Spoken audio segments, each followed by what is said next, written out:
All right, we are continuing to work with substitution and elimination to solve systems of equations. In this case, we're solving nonlinear systems. And I would use substitution in this case because I have my xy equals 3, and in the other equation I have an xy, which means I can substitute in for the xy. So I would take that the xy is equal to 3, and I would plug that in for my xy in the other equation.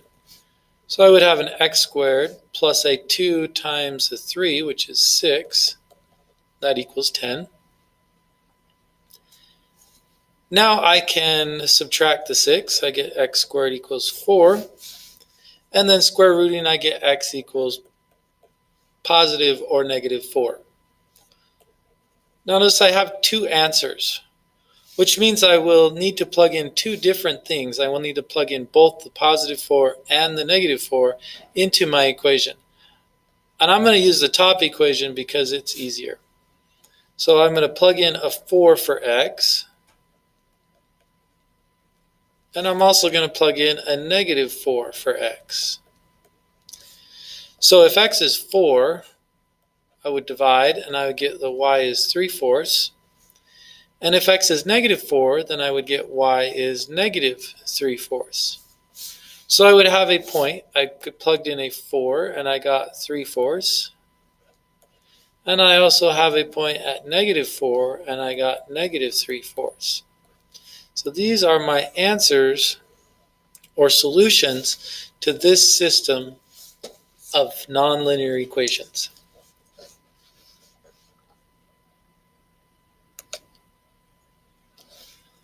Now here's another example. We've got x squared plus y squared equals 3. And we have x squared minus y squared equals 3x, or plus 3x equals 6. So I'm going to use substitution in this. Actually, we used substitution last time. Let's use elimination. Now, you're not always able to use elimination or substitution. They're really kind of the same thing. But you might have to use substitution more often than elimination. In this case, it works out nicely because we have a positive y squared and a negative y squared, which means we can just take and add these two equations together. Again, make sure that the x's and y's are on the same side of the equal sign. When we add these together, we have 2x squareds. The y squareds cancel. We have a positive 3x, and that is going to equal a 9. Now to solve this, we want everything on the same side. So I have a 2x squared plus 3x. I subtract the 9. That equals 0. And at this point, we will need to factor. So since most of us have been factoring with the grouping method, we would take the 2 times the negative 9 and get negative 18. We want the factors of negative 18 that add to 3. That would be a 6 and a negative 3. So I would rewrite this as a 2x squared plus a 6x minus a 3x minus a 9. Then I would group these terms together, the first two terms and the last two terms. From the first set of terms, I would factor out a 2 and an x because they're both divisible by 2 and they both have an x.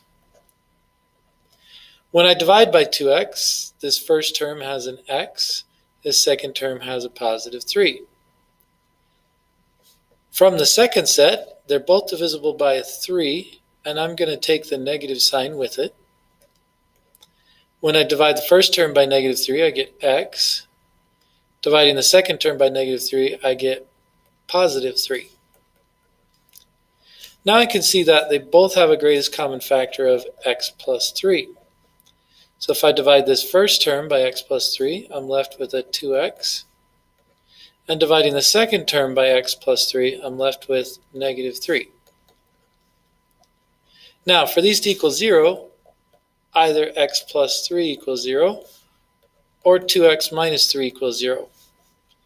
In the first case, I would subtract the 3 and get x equals negative 3. In the second case, I would add the 3 and then divide by the 2 and get that x equals 3/2. Now I need to take these x values and plug them back into my original equation. So to do that, I have to plug in a -3. I also have to plug in a 3/2. So the first case, I'm going to plug in a -3.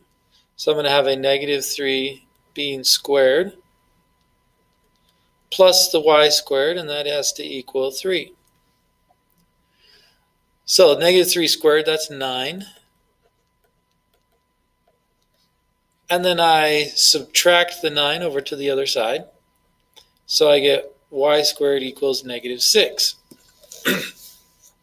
Then I have to square root. And notice when I square root, I would get the square root of -6, which is imaginary. So I don't actually have solutions at this spot. I can't have a -3 because when I go to -3 and plug it in, my answers will then be imaginary. So -3 doesn't actually work. Now I'm going to plug in the 3/2. So I take 3/2 squared plus y squared equals 3. 3/2 squared, that's 9/4. Then I'm going to subtract 9/4. 9/4 is 2 1/4. So if I take 3 and I minus 2 1/4, I get 3/4.